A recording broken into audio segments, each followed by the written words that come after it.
kaisipan ko.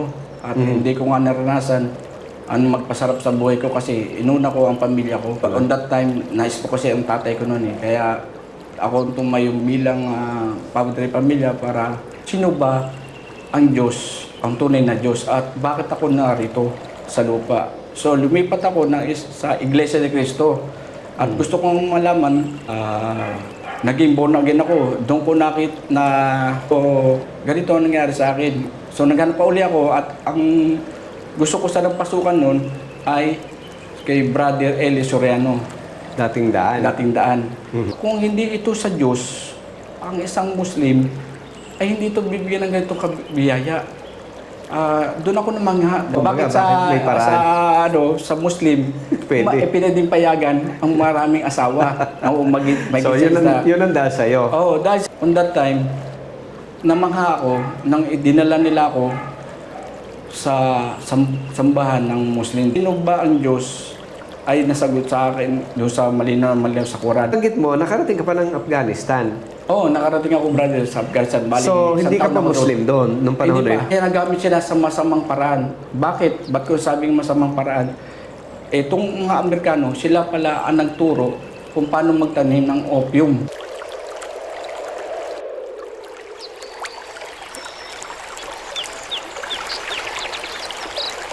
Assalamualaikum warahmatullahi wabarakatuh. Waalaikumsalam warahmatullahi wabarakatuh, brother. Inshallah. Kumusta, Brad?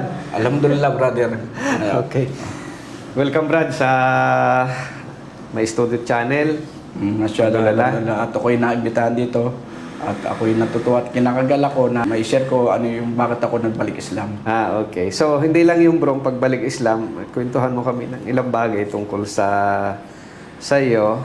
Una kong tanong sa iyo ay sino ba si Renato Ibrahim Los Baños? Masyaallah, alhamdulillah. Ako nga pala po si Ibrahim Renato Los Baños na pinanganak po sa Quezon City at ang aking ina ay tiga Mindanao at ang aking ama ay tiga Tubong, Bohol. So, iba-iba po pinanggalingan namin dito sa Pilipinas, Luzon, Visaya at Mindanao.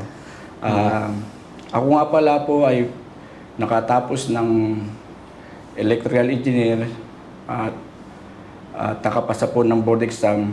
3 po kami magkakapatid sa aming pamilya at ako nga po ay isang panganay at 2 po yung kapatid ko na babae. Ako po ay lumaki sa Cainta, Rizal at nagkapamilya sa Cavite. Sa madaling salita ay lumaki ako sa Imus, Cavite hanggang ngayon. Imus. Alhamdulillah. So, ang parents mo pala ay from Mindanao, yung mother?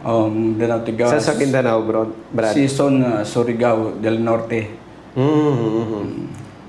Ikaw ba yung nakayapak pa sa lugar na yun? Ayun nga masakit kasi nung nakayapak ako doon sa Mindanao ay libing po ng aking ina. Subhanallah. Ibig sabihin, yun ang first time mong pagpunta ron? Yun ang first time mong pagpunta ko doon. Namatay siya. So, ang father mo naman ay from Bohol? Panglao, Bohol. Doon po ang pamilya nanggaling sa kanya at tubo po silang Panglao? Panglao, Bohol. Pero, ang Panglao sa ngayon ay sikat na lugar. Kailan ka first time nakarating doon, Brad? Mga 1983, 84, college graduate ako nung nakarating ako doon. At sinama ako ng tatay ko at para makita ang lugar nila. Pero that time, hindi pa develop, ano? Hindi pa develop. Napaka-ano nga eh. Pag bumibiyahe kami, ay talagang napupuno kami ng mga yung puti ng alikabok. Hindi cemented. Hindi pa cemented. On that time, hindi pa na-develop ang Panglao. Pero nandun na yung dagat na magandang klase. Talaga napakaganda. Doon nga yun na, biro mo, pinili ni dating President Marcos ang Bohol. Doon siya una nagtayo, doon sa tinatawag na Panglao Bohol Beach Club. Yun siya sabi. So, napili niya ang Panglao. Nung panahon ng dating Pangulong Marcos? Oh, dating ama ni Bongbong Marcos. So, ibig sabihin, that time, na-identify na ang Bohol na magandang lugar. Oh, Kaya lang, lately lang na-develop. Alhamdulillah. Ikaw ay isang electrical engineer, bro. So, saan kang mga company o lugar na nagtrabaho? Una kong pinasukan na trabaho ay dyan sa Gaybiga, Novaliches, Quezon City. Bilang apprentice sa isang kumpanya. 6 months lang ako doon. Nakapag-isip ako na mag-abroad sa Middle East. At pinalad nga na makarating ako sa Saudi Arabia. So, ilang taon ka, bro, nag-spend ng life sa Saudi? More than 20 years, brother. More than 20 years. Bali, doon ko na nga halos inubos yung kabataan ko. At hindi ko nga naranasan ang magpasarap sa buhay ko kasi inuna ko ang pamilya ko. At para makatulong sa pamilya ko. Kasi on that time, nais ko kasi ang tatay ko noon eh. Kaya ako tumayong bilang padre pamilya para Sa mga kapatid? Oo, sa mga kapatid ko. Okay. Anong year ka nag-umpisang mag-work doon? January 1992. Di ko makakalimutan yun kasi napakalamig ng unang pagdating ko sa Saudi Arabia. January? O kasi sabi sa akin ng barkada ko noon na napakainip ang Saudi Arabia. At hindi naman niya naikwento sa akin na may taglamig pala. Okay. Alam mo, makwento ko lang saglit. Ako'y dumating sa Saudi, Brad, ay December 1990. So, nauna ako ng 2 years sa'yo. December. So, yung sa'yo, January, malamig talaga. Kaya lang sa akin, doon naman ako nadala sa northern part, boundary ng Iraq. So, grabe ang lamig. May snow. So, taliwas sa nakatatak sa isip natin na Saudi napakainit. Hindi pala umuobra ang jacket dito sa lamig doon.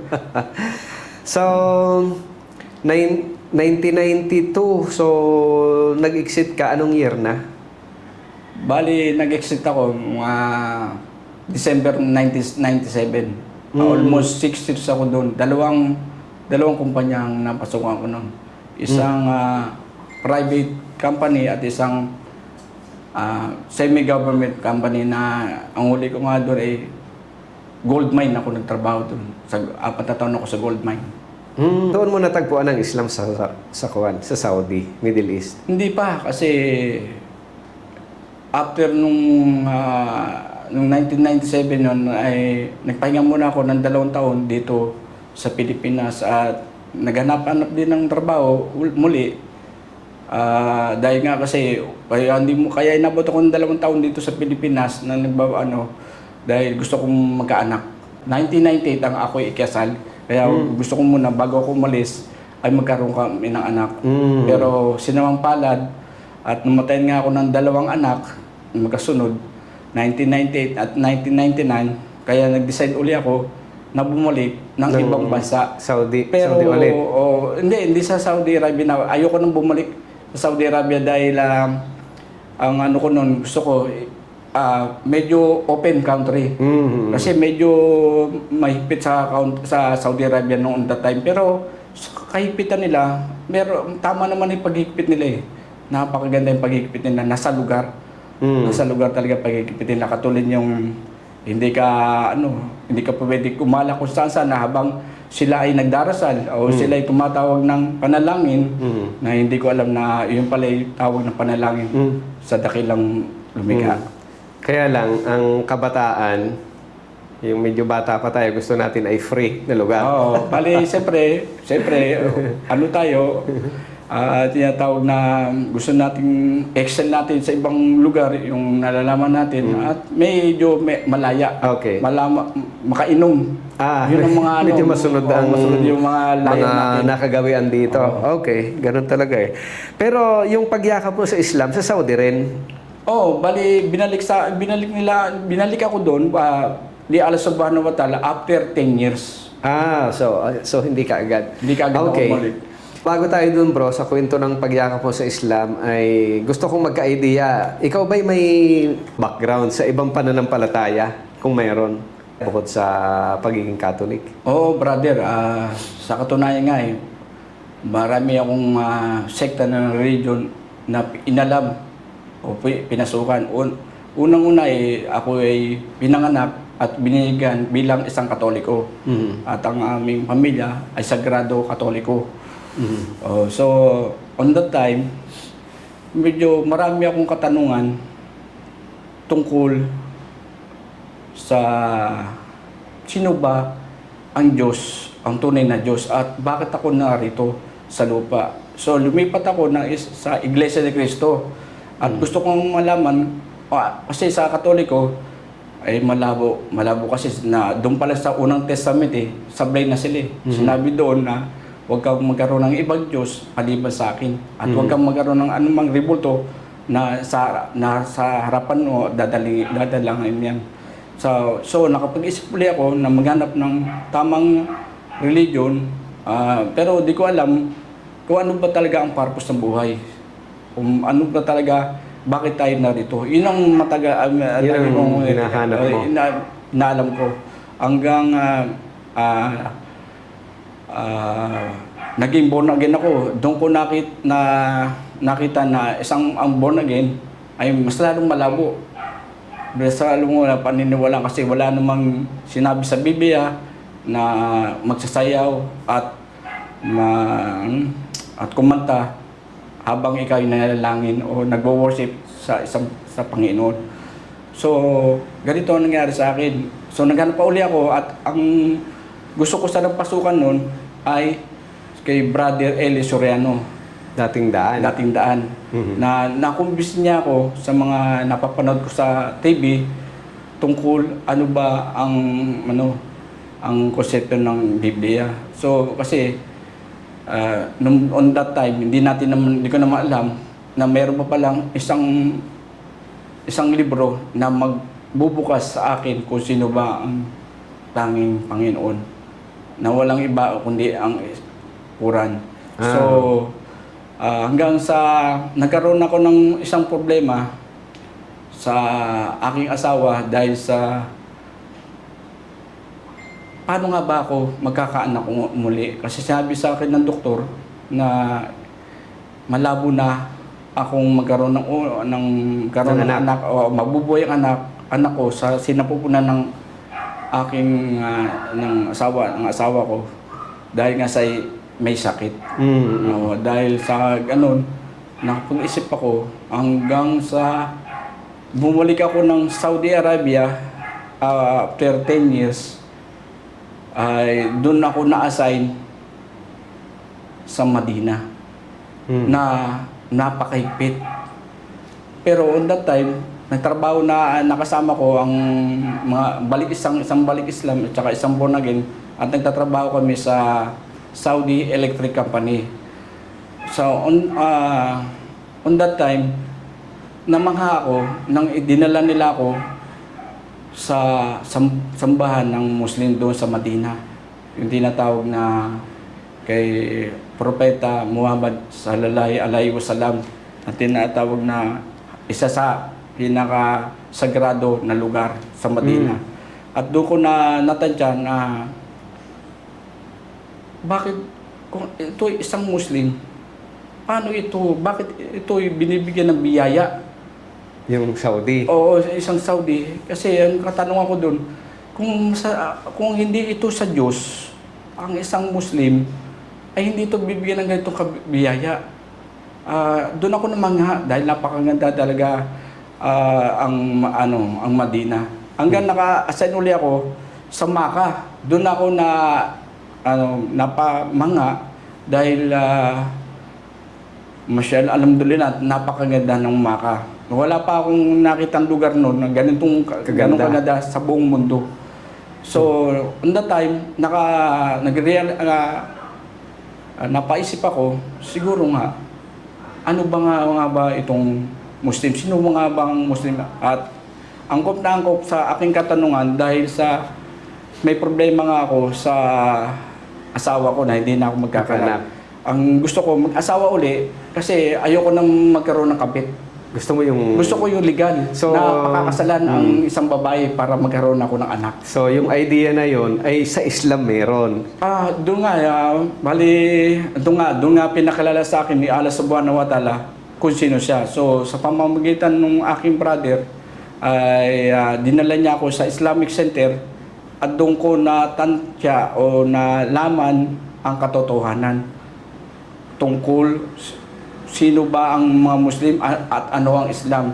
So sa ganung katanungan, marami akong tinanong do sa nag-ano sa akin, nagbigay ng kung ano ang Islam, si Ustad Anserni.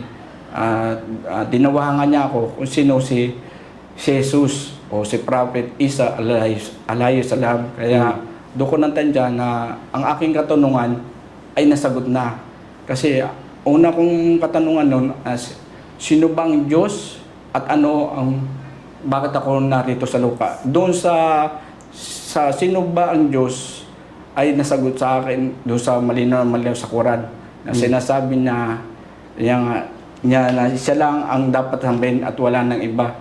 At si Prophet Muhammad sallallahu alaihi wasallam ay isang propeta at sugo lamang niya.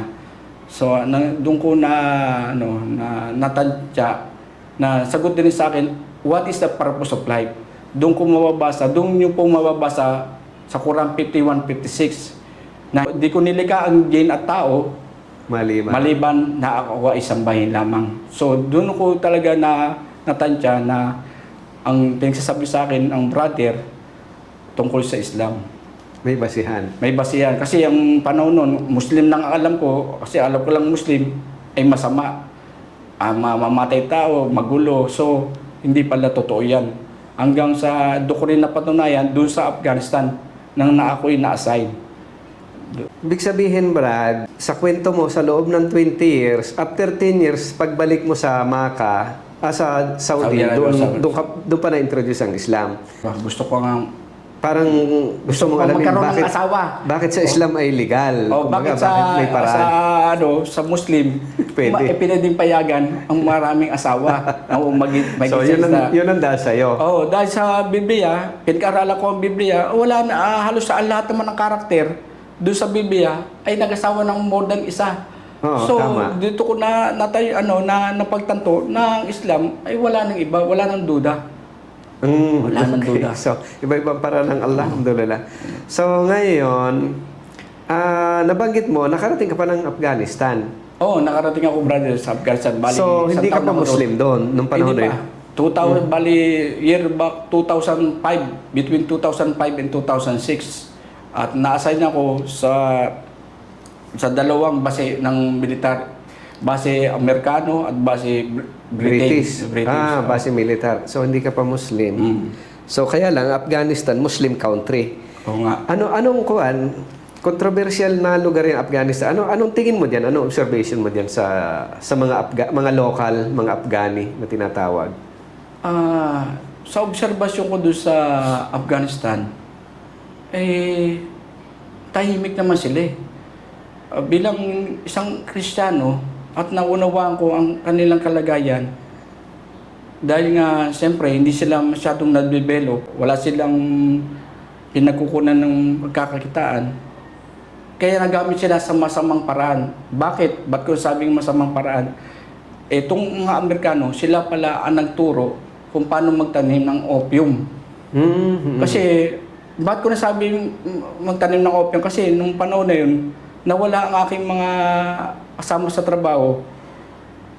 On that time, nang tinanong ko ang isang Afghanistan, wala daw at nagtrabaho daw sa plantation ng opium. At malaki daw binibigay ng mga Amerikano doon sa pagtatrabaho doon sa lugar na yun. So doon ko natantya na hindi pala masama ang mga Muslim.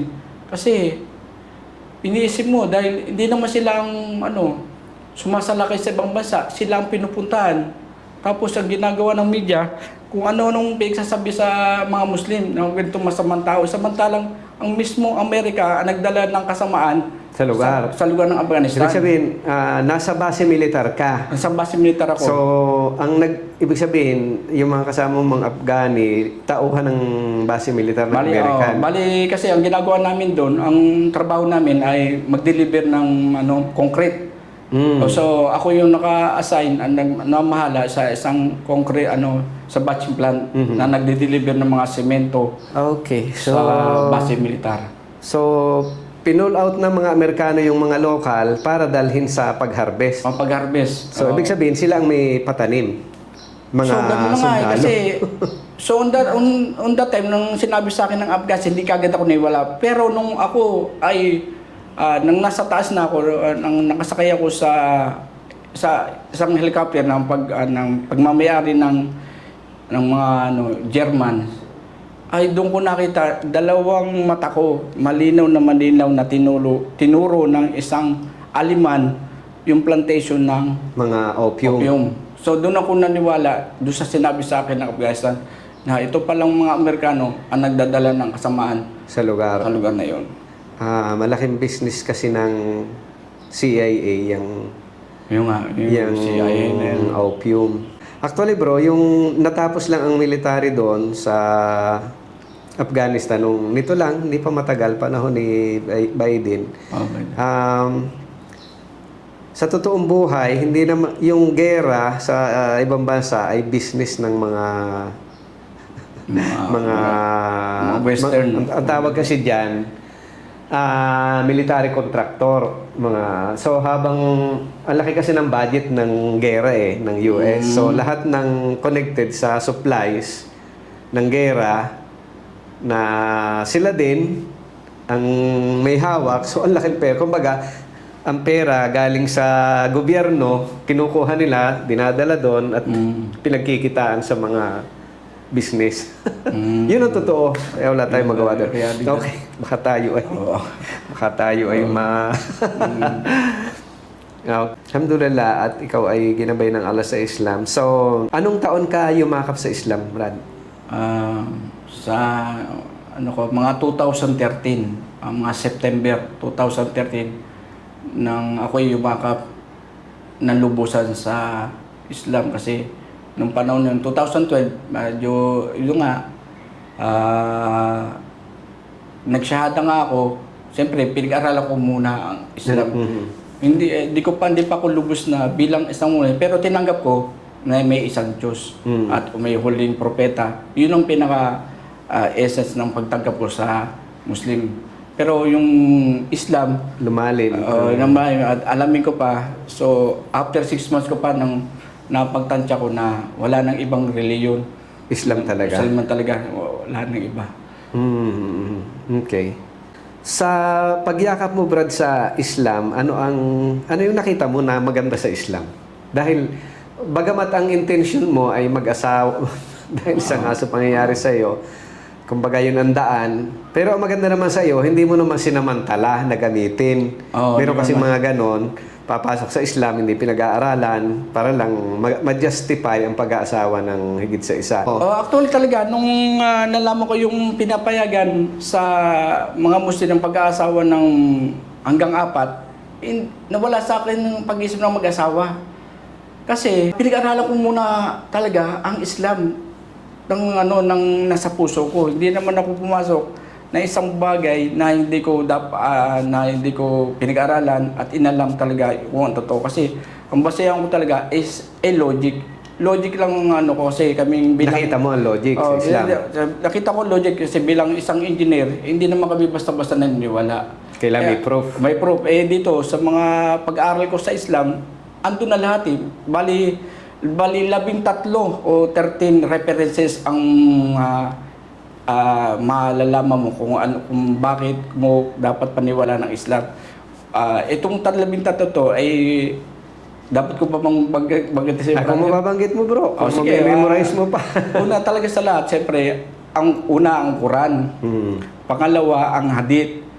Pangatlo, ang isma ulama na pinagkasunduan ng mga Muslim scholars. Pangatlo, science. Pang-apat. Culture. Culture. Geography. Statistics. sira ni Prophet Muhammad History. history or at saka analogy. Mm. At saka story, yung isa story, yung isa naman story. Meron Story, silang mga kwento. mga kwento na ng mga pangyayari nung panahon ni Prophet Muhammad sallallahu alaihi wasallam. So ano ba bang ano ko statistic. So ngayon makikita mo sino bang pinaka fastest religion sa buong mundo? Di ba ang Islam? Wala nang iba. Yun ang mga halimbawa. Brad, ano ang pagkakaiba ng life mo noon na hindi ka pa Muslim sa life mo na ikaw ay naging Muslim? Ang laki ng pagkakaiba, brother. Unang lalo na yung pag-iinom ng alak.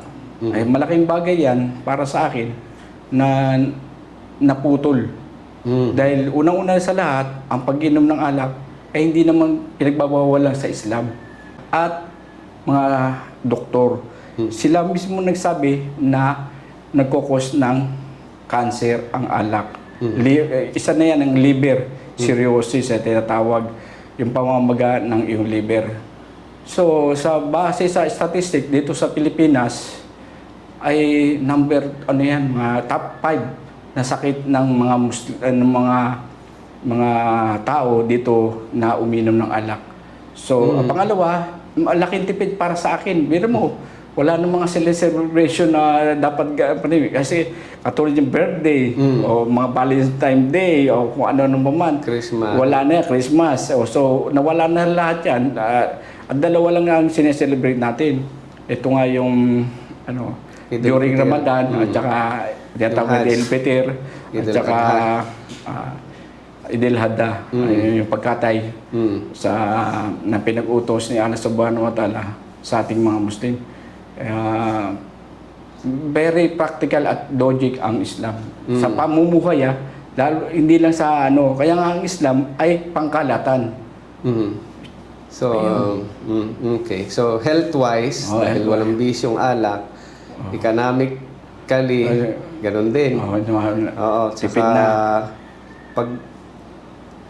Pag walang alak, maaring iwas trouble din. Ang alak iwas kasi trouble, parang very prone sa mga trouble. Ginagamit yan Katulad nga, pag ikaw uminom ng alak, nawawala ka sa iyong sarili. Maaari kang makapatay o maaari kang makagawa ng kasamaan, katulad ng rape. Dahil malakas ang influensya ng alak. influensya ng alak. Okay. Alhamdulillah. Brad, ang naging susi sa'yo kung paano magtanong-tanong tungkol sa Islam ay dahil hindi ka magkaanak. So, sa Islam nga, nababalita mo na sa Muslim, allowed ang pag-aasawa na higit sa isa. Bagamat sa'yo, hindi mo naman kinasangkapan ng Islam para mag-asawa, kundi pinag-aralan mo. So, ngayon, para sa kapakanan ng mga hindi Muslim na nakikinig, manonood, ano ba ang wisdom dyan, Brad, sa pag-aasawa na higit sa isa ayon sa pamamaraan ng Islam? Base sa experience ko, in realidad, brother, kasi kailangan natin paano magparami. Sinasabi nga sa Biblia, kayo magparami. Pero itong sinasabi na pag-aasawa, hanggat ang apat at pinapayagan sa Quran, ay ito yung wisdom kasi binibigyan ng halaga ang kababaihan na namatayan ng asawa. Pwede. Ngayon, sino mag-aasikaso sa kanila o magbibigay ng pang-araw-araw ng pangangailangan kung hindi na sila pwede mag-asawa ng isa? Kasi inutos naman sa Quran na asawahin nyo ang inyong mga nagugustuhan at bigyan nyo sila ng katarungan. So, sa nakikita ko, ito yung kasagutan sa problema natin dito sa mundo. Kasi maraming babae na walang asawa. Kulang ang lalaki. Kulang ang lalaki. Tapos nagiging, nagiging babae pang lalaki. Kaya sa bagay, ito nga yung sinasabi ni Allah Subhanahu wa Ta'ala, ito yung isa na wisdom kung bakit tayo pinapayagan na mag-asawa ng isa. Pero, ay nang mahigit sa isa. Dito lang sa Quran o sa Islam, inuutos na mag-asawa ka lang ng isa kung hindi mo kaya. At hindi mo sila kayang bigyan ng pantay-pantay Katarungan. ay mag-asawa ka lang ng isa. Ng isa. Oo, Okay. kaya So, nga hindi madali, kumbaga. hindi madali. Napakahirap. Baka akala nyo, madali lang mag-asawa ng dalawa. Mas mahirap siguro, mangabit ka ng mangamit. Bali, ang ginawa mo, hindi mo binigyan ng pagpapalaga ang iyong isang ina. Pinaglalaroan mo lang isang babae, dapat kung gusto mo siya, dapat asawahin mo Pakasalan. at pakasalan upang kung magkaroon kayo ng anak, ay legal nyong maibibigay yung karapatan ng inyong magiging anak. Kasi sa Islam, hanggang 4, lahat yan ay pantay-pantay at yan ay legal mo silang Mga asawa. mga asawa. At pag nagkaroon sila ng anak ay Legal din. Legal din. Yan ang maganda sa Islam. Sistema ng Islam. Kaya Okay. yun lang. At nabanggit mo na, napunta ka ng Makkah, ng Madina una, tapos Makkah, na hindi ka pa Muslim, hindi ba restricted yan lugar na yun para sa mga non-Muslim? So, anong reason at nakarating ka doon? Ang reason kung paano ako na-assign doon dahil nagtatrabaho ko sa isa namang government ng Saudi Arabia. So, meron kaming sariling sasakyan. At ang kumpanya namin ay walang restricto sa mga kanyang bagay. So, sa madaling salita, ay madali akong nakapasok kasi hindi naman ako nasisita ng anumang gwardiya. At kasama ko naman ang mga Muslim. So, safe naman siguro na kung ako'y mahuli doon, sabihin nila na ako'y inintroduce nila sa ng Islam at tinuturuan nila ako. So, doon ko talaga namanga talaga ako sa Makkah at Madina. Madina. Okay. So, ibig sabihin, ang work mo ay sensitive. Oh, Kailangan kang, Oo. although restricted sa mga non-Muslim ang area, so pinapayagan kang pumasok. Bali, tatrabaho kami sa mga substation ng Saudi government. Lahat ng project sa Madina at Makkah ay hawak namin. Ako nga pala ay bilang naging na ako doon ng isang consultant. Bali, kami nagmo-monitor ng mga project ng Saudi Arabia upang magkaroon ng tinatawag na balance habang ginagawa ang construction, kasi kailangan mo ng may third party na titingin sa ginagawa nila sa construction kung nasa tama ba o sa quality ang ginagawa nila habang ginagawa nila ang project na yun.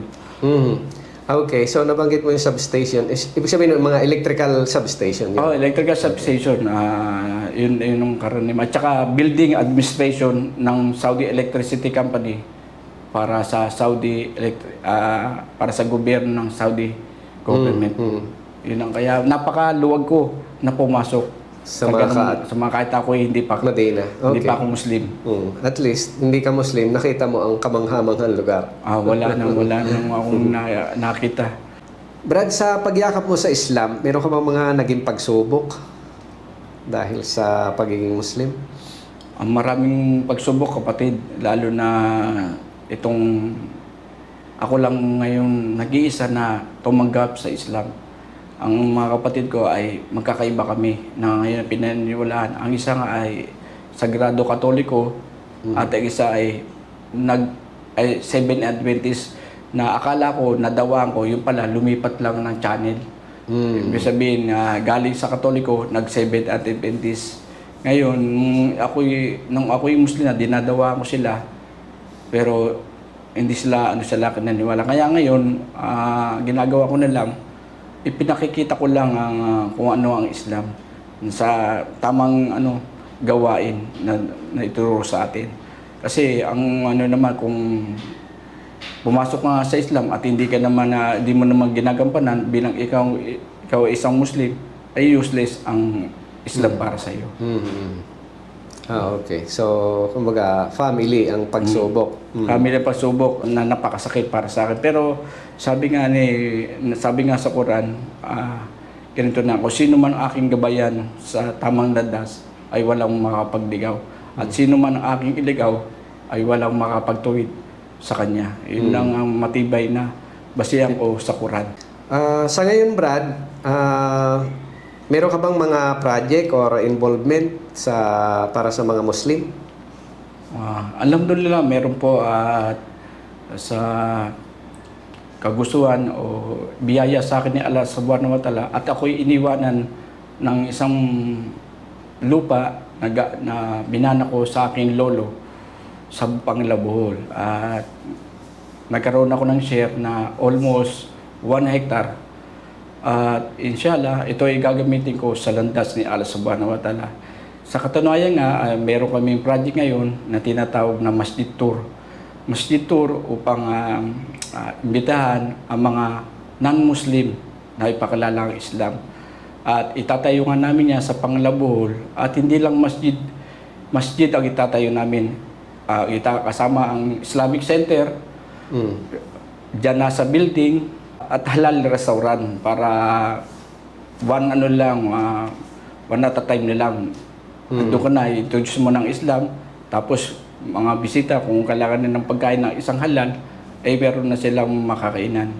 Kaya, inshallah, ito yung baka maupisa namin sa January next year, 2024. At kung ipagkakaloob ni Allah Subhanahu wa Ta'ala, ito po ay aking gagawin. So, sa project mo yan sa Panglao, to serve the Muslim, ibig sabihin, marami na rin Muslim sa area. Medyo sa Panglao, maraming, di sasabi na hindi natin marami, marami kaming mga balik Islam, pero mostly ay nasa Bohol, Tagbilaran. At itong itatayo namin na masjid, ay kauna-unang masjid na itatayo namin sa Panglao, Bohol. Ngayon nga, hinintay ko na lang ang approval ng LGU para bigyan kami ng payagan kami at panintulutan may tayo ang aking project. Inshallah. Alhamdulillah. Naway ipahintulot ng Allah ang inyong plano, Brad. Inshallah, Okay. brother. Meron ka bang mensahe sa mga non-Muslim, Brad? Meron, bro. Sa mga kapatid kong hindi pa Muslim, na dati kong kaanib sa Kristiyano, ay wag po kayong maniwala sa media na sinasabi ang mga Muslim ay mga terorista at ang mga Muslim ay gumagawa ng kalokohan o mga labag sa batas. Ang masasabi ko lang sa inyo, pag-aralan nyo ang Islam, bigyan nyo ng panahon ang inyong sarili upang matuklasan nyo kung ano ang Islam. Kasi wala nang iba na ibang religion maliban sa Islam. Dito ko napatunayan ang Islam ay totoo religion ni Allah Subhanahu wa Ta'ala sa mundo at hindi lang naman sa Muslim. Ito ay para sa ating lahat. Bago man lang kayo abutan ng kamatayan, dahil delikado po kayo pag inabot po kayo na wala sa Islam. Ito po ay nakasulat sa Quran 385 na sinasabi, ang Islam lang ang kanyang tatanggapin at wala ng ibang religion maliban sa Islam. Kaya nagbibigay ako sa inyo ng babala na pag-aralan nyo Islam. Buksan nyo ang inyong kaisipan kasi nasa huli ang pagsisisi. Kapag kayo ay inabutan ng kamatayan, hindi na kayo pwede pang humingi ng kapatawaran. Maraming salamat, Brad, sa panahon na pinagbigyan mo ng oras. Alam ko na ikaw ay magta-travel sa province, ano? Para doon sa nabanggit mong project. By next year, January, tatravel na ako papuntang Bohol. Okay. Sana makarating tayo dyan sa iyong lugar. Inshallah. Inshallah, brother. At una sa lahat, kailangan mo nang maitayo ko bago kayo maimbitahan. Okay. Kailangan kasi nandun ang masjid para meron kayong matuloy at mabisita man lang kami. Okay. Inshallah. Maraming salamat, Brad. Sige. Tsaka lang, Kher. Assalamualaikum warahmatullahi wabarakatuh. Waalaikumsalam warahmatullahi wabarakatuh.